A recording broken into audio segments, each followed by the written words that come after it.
I'm such a good influence on TC. Are you? I was just teaching her how to play blackjack. Truly, I had a 4 and a 5 against a 4. I said to TC, you double down.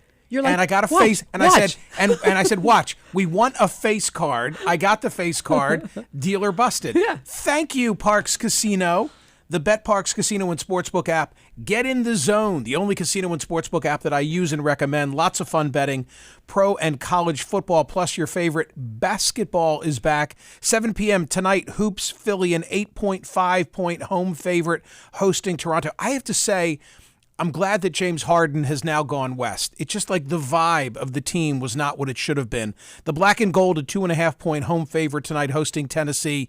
24/7 online casino action for all your casino games, including blackjack. Enjoy the hottest online sports plus blackjack, roulette, baccarat. Again, new users get up to $1,000 casino bonus back if you're down in the first 24 hours.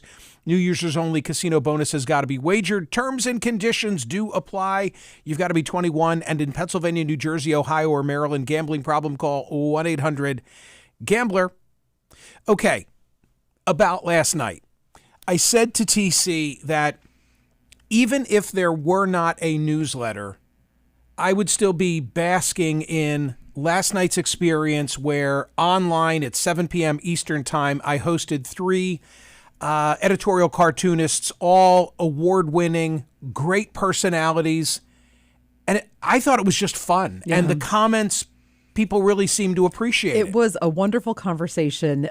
The 4 of you, there were 4 distinct personalities on that screen, and it just worked out really well. And not only was the content flawless and interesting and went longer than we thought. I mean, it was one of those things that just sort of no one wanted to leave.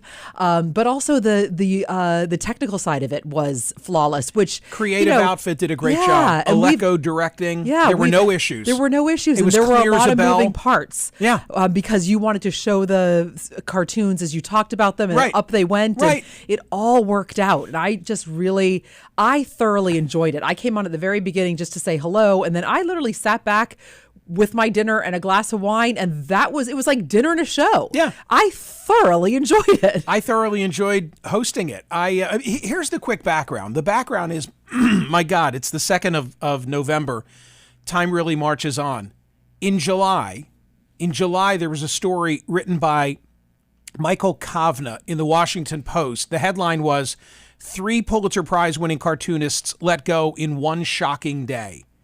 And I read the story with great interest, not with any eye at all toward my newsletter, but just because I've always enjoyed political cartoons, and the idea that 3 Pulitzer Prize winners would get canned in one day, I thought was really significant.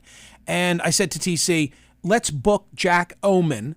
He was quoted in the story as the president of the Association of American Editorial Cartoonists. He had just, lost his gig at the Sacramento Bee. So he was on POTUS, he was here, and he was a great guest. He was colorful, he was a personality, and we talked about the work of editorial cartoonists and why seemingly newspapers don't seem to appreciate them anymore. And then it was later that day, I remember this well because I was on my back patio. It was like one of these things where you know where you were. Sure. And a light bulb went off. I'm like, wait a minute. Reach out for TC. What's Jack's phone number? I call Jack, and I'm like, Jack, you're out of this gig, and this is not of equal stature to the Sacramento Bee, but we've got a big reach and a lot of loyal followers. Frankly, our circulation probably is greater than their circulation, now that I think about it. How would you like to draw for Smerconish.com, the daily newsletter? He's like, I'm in. So we launched the relationship, and then I start to do a little reconnaissance, and I'm thinking, hey, I want more of these individuals. Yeah. And that leads me to Rob Rogers, a Pennsylvanian. Rob Rogers famously was fired on Trump's watch because the ownership changed of the Pittsburgh Post-Gazette, and they tried to direct him as to how he should treat the president. They were heading in a more conservative direction. It didn't last long. They parted company. And so Rob was added to the mix, and then I thought, we need a little ideological balance. Steve Breen writes or sketches, draws for the San Diego Union. I went looking for Steve. He too had departed from the San Diego Union, 2-time Pulitzer Prize winner. And before you know it, we've got Oman on Tuesday, Rogers on Wednesdays and Breen on Thursdays. As a matter of fact, today, Thursday, you'll see Steve Breen. It's a great cartoon about the World Series. Yep. Texas Rangers, congratulations, your first series title.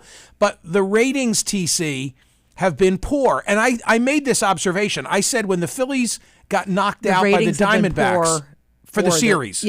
For the series. I haven't watched one inning. I said, and I was glued to the Phillies. Right. And glued. I think not just because we're homers, but because the Phillies are a fun team to watch. I said at the time, those are not big markets, and Major League Baseball is going to suffer. Oh, dear. There is a great Steve Breen cartoon today in the newsletter. I'll describe it for you.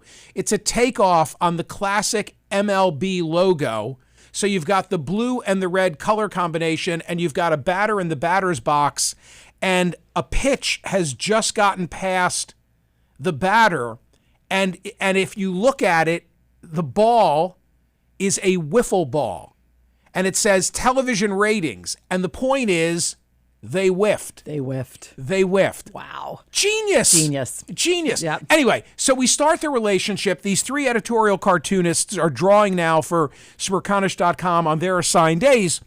And then I had the idea, they're all such interesting personalities. They're also politically knowledgeable. Like, let's do a little something for the newsletter subscribers, just a little added Benny. And last night for 45 or 50 minutes, I interviewed them.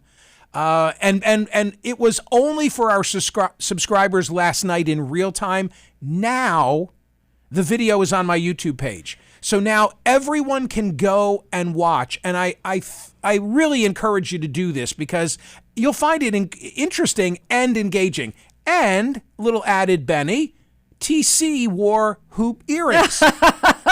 I mean, the fact that was, and by the way, people on YouTube noticed that.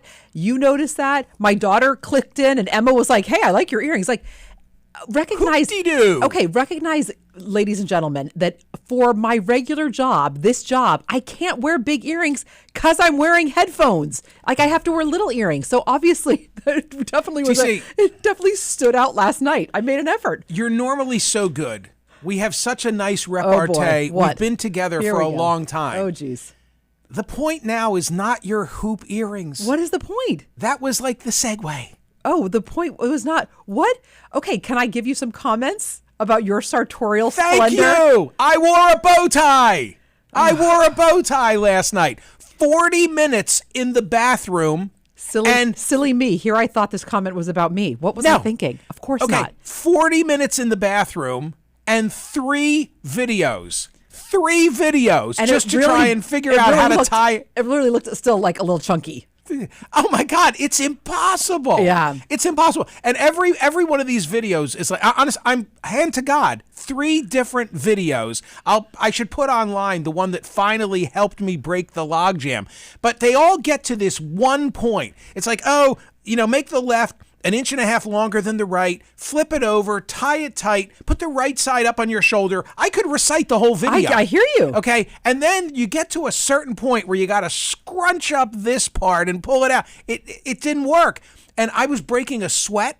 And I'm thinking, oh my God, I got to start this video soon. I've got to. And then finally, it looked like it was doable. You are hysterical. Yeah. The bow tie last night. Now I know why men don't wear bow ties. It has nothing to do with height, which is what I thought before. It's that they're so damn difficult. So there were a lot of comments on YouTube, as you can imagine, last night. Victor led the charge. Michael, I love the bow tie, he said. Yes. Kent said, where is the fedora? People wanted to see the feather. Yeah, that would have been too much. Clearly. I am a dandy. Jamal thought it was a trip down memory lane seeing us in the evening, because we used to do things in the evening more often. Mercedes had a comment about Alice. I bet Alice can walk backwards in high heels as well. I don't know You showed about a picture of her. Yeah. Paul had a question. What is a group of cartoonists called? A sketch? Cartoon? A sketch of cartoonists. Like a, exactly. We called it the cartoonist chat, but I kind of do like that. A sketch of cartoonists. I thought that was interesting. Desert Sun said, American papers are such pansies about offending people. Right. Mary Pat Kessler said, these guys are so talented and humble. Yes. Steve Slattery said, "Are editorial cartoonists viewed by some publishers as liabilities because subscriptions are so tight that any opinion-based controversy can cause accounts to cease?" I want to say something about that. I was thinking about this. I was thinking that maybe the opinion is just too open and obvious in the polarized climate in which we live. In other words, by definition. An editorial, you need to take 4 or 5 minutes and read and see what they're saying, right? But that cartoon, it's like, bang, there it is. You know what they're saying. In your face, raw. In your face. And maybe it's just too much for these newspapers that are struggling to keep subscribers. And so they're the first to go. Mary Coyle said, "I'm so attached to political cartoons. They can be so on point." Yeah, me too. And finally, FFFFX Fox 2, most of our current politicians could learn a lot from this conversation. That's awfully nice compliment. Can I say one other thing for the benefit of those who've not yet watched the video? And again, it's now on my YouTube page, go watch you it. can go watch it. What made it really See Michael's special? bow tie. Yeah, you'll see my bow tie. You may or may not see TC's hoop earrings. Not important. But what made it so special, and TC made reference to this, is that our video team, the boys at Creative Outfit, they did a really nice job of integrating into the conversation the cartoons so you see them. And then I asked my guests to describe them and asked questions like, what comes first? The idea that I've got this great image in my head, or I want to make this point. And they responded, and it was really great. Well, the final thing I'll say about it for now, we're going to do more of these kind of special after hours presentations tied to the newsletter. But the other thing I'll say is this is how pleased I was with the way that it turned out last night. And seeing the comments made me feel good too. I've been told by CNN this year, this is different than any previous year. I'm in my 10th year at CNN, 10 years of hosting that That's Saturday actually show. amazing. It is amazing. I was told by Catherine, my producer, that we are expected to present a show, taped show, but in between Christmas and New Year's. That's new. Right. We are supposed to put on tape, and in this news climate, It'll never It'll air. never Never air. air. It'll never air, right? Something will happen with Trump or with Israel or who knows. But okay, I'm certainly willing to do my part. So in the back of my mind is, what kind of a show can I tape a few days in advance that will stand up no matter what goes on in the news cycle? And at the end of last night, I sent Catherine a note and I said, I could do a hell of a lot worse than to invite these editorial cartoonists to come on, have a discussion, show their work, and talk about the year gone by. Oh my gosh. Wait, could you do that for the whole hour? Wait, does the show have to be like 4 or 5 blocks of different things the way it usually is? Or can you do something for the entire hour? No. Or could you do a book club? Teresa, as long as there are commercials, I can do whatever I want. As long as there are commercials. Got to have 4 commercial breaks. I got the Teresa. But couldn't you see that? Yes. Yeah, I could definitely see that. For sure. It'd be a good, like, a holiday-ish show. Okay. Anyway, thank you for those who were there last night. Everybody else, go watch. Be a newsletter subscriber. There'll be more Bennies like this coming. And it's free. Like, nobody paid for last night. Lots of shits and giggles, and it was free. More headlines now from the Thursday edition of the Smerconish newsletter. Bobby Knight is gone. When I think of Bobby Knight, all I think of is him throwing that chair across the basketball floor. I'm sure there was much more to his life than just throwing the chair across the basketball floor. And the other thing that I think of is that, he was totally on board. Was it 2016 or 20, either for the Trump initial election or for the re-election, but he endorsed Donald Trump and became very political at that time. Oh my. Maybe he was always political. Bobby Knight, the Hall of Fame coach, 3 national titles at Indiana, 1 capping an undefeated season not since matched, and countless on-court outbursts has died. He was only 83. It's so funny that you say only, because I could not agree more. That feels so young. Poll results yesterday, 22,997. Let me say that again. 22,997. We couldn't find 3 more people? If it had been 23,000 even, nobody believe it. Yeah, how could it be 23,000 even? That is the exact number. I can't fudge these numbers. They are automatically placed then on Smerconish.com by the computer, and that is the number it was. Would it change the final outcome if every GOP candidate challenging Trump except Nikki Haley, dropped out now. 50.42% said one thing, and 49.58% said another. Take that. What was her name? Patty in Philadelphia, who said that I strive for Judy. Take that, Judy. 50.42% to 49.58%. And interestingly, when you're on CNN on Saturday mornings and we do a poll question and we give the results, they round it to an even number. Yeah, I don't like that. So I don't like this rounding. would be 50-50. No, I don't like it. I like the raw. Then why don't you change it on CNN? You're acting like I control everything. Remind me and I will. Oh, yeah, okay. Poll question today. Is Israel justified in striking Hamas leaders when located in refugee camps? From the Garden State, from the great state of New Jersey, headline, developer cancels plans for 2 New Jersey offshore wind farms. Outraged Murphy, as in Governor Murphy, rips company. You'll remember that Michael Schellenberger was a guest here talking about this. Schellenberger, the documentary Thrown to the Wind. He's celebrating on Twitter. He's not the only one. I've got somebody a butter knife away from me celebrating, not on Twitter, but celebrating nonetheless. Yeah. That his Ocean City view will. You mean the whales? Will not be impaired. Do you mean he's saving the whales? Saving the whales. Right. That's exactly right. Hey, when you heard in the documentary the clank, clank, clank of that, I have no doubt that it's totally disruptive to the habitat. Up on Cape Cod, they're saying the same thing. Yeah. Not good for wildlife. Really interesting story from Rolling Stone. HBO bosses used secret fake accounts to troll TV critics. In other words, the story here is that so wrong? that like a review comes out, but it was the boss. I know. It was the boss at HBO who didn't like the review that was given from some television journalist. So deploys one of his aides to go out and troll the critic with a fake Twitter account. I'm sure it happens all the time. I'm sure it happens all the time. It's all just the, that all the this Anastasia Beaverhausens of the world. You know what I'm saying? It's just that this time they were caught. Exactly. Also, from Medical Daily, male fertility. Study says excessive mobile use may affect semen quality. Oh, yeah. Let that be a lesson. Watch that sperm count. Yeah, they said that 1 in 6 couples, according to the World Health Organization, has infertility issues, and half of them are due to male infertility. And men who use their phones more than 20 times a day are at a 21% higher risk of having a low sperm count and a 30% higher risk of having a low sperm concentration. The two of those things together can mean it can be difficult to Question. I wonder, I don't know if you know the answer. Does this mean speaking on the phone? Because I don't speak on the phone 20 times a day. I speak on the phone 2 times a day. How about if I'm just using the phone to reply to texts and email? Okay, interesting. I took it as speaking. I'm not sure why. I thought that was the idea was that some kind of signal. But when we're just on our emails, we're still getting signals. Right? On a different day, this story warrants more conversation. Editorial that we published at Smerconish.com today. Big defeat for the Realtors.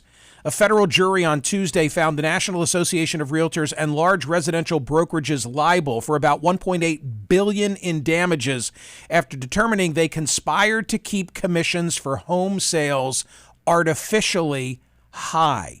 I know a little something about this because, grew up with a mom who is still a realtor, have a wife who is a realtor. Typically, it's the seller who pays the commission. It's 5 to 6%.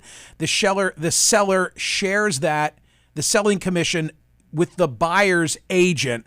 And there's leverage that is held by the realtors. The way that the leverage is in their hands is to say, well, this is the way you're going to get to the MLS, the multiple listing service. And so for a long time, people have beefed about the real estate industry. I have to say, I'm kind of surprised that there's never been a disruptive movement. There have been some that have been tried, but there's never been like an Uber that comes along and disrupts the taxi world, or an Airbnb that comes along and disrupts the overnight lodging. There really hasn't been one of those moments for the real estate industry. It's for as long as I've been paying attention, which is my whole life because of my mom's work. It's always been, that the seller pays the commission and it's 5 to 6%, and then the realtor split it. And you get some people who say, well, that's not fair because the commission on a price of X is the same as Y, the same percentage, and yet it's a lot more dollars as you go up the scale. Same thing you could say, by the way, about a meal and a waiter or waitress. Or same thing you could have said about me when I was trying cases and my fee, because I was a plaintiff's lawyer, was a third. It may have been a third of $100,000. It may have been a third of $10 million because I had both. So I kind of get it. You know, I get the complaint about it, but I also have to say this. Here's a little quick commercial for mom and wife. Every community has a realtor or a handful of realtors who have really carved out a niche. They work 7 days a week and they know the market cold. They've been doing it forever. They have encyclopedic minds of driving down the road and telling you that one sold for X back in such and such a year. And I can tell you the so-and-sos live over here and the so-and-sos live over here. Everybody thinks that real estate sales is a quick buck. And that's why so many get in it and so many get out. But you've got those individuals like my mom and like my wife. I'm going to really brag. My wife was the highest volume realtor for the entire state last year. She works 7 days a week. Yeah. 7 days a week. And people think nothing of calling her at all hours. But what you're getting from her and what you get from my mom for her career is they are that person in that community who has acquired all that knowledge and worked to get all those contacts. And I don't begrudge, and nobody ought to begrudge that person their commission. That's how I see it. There you go. I'm Michael Smerconish, and I approve this message. See ya.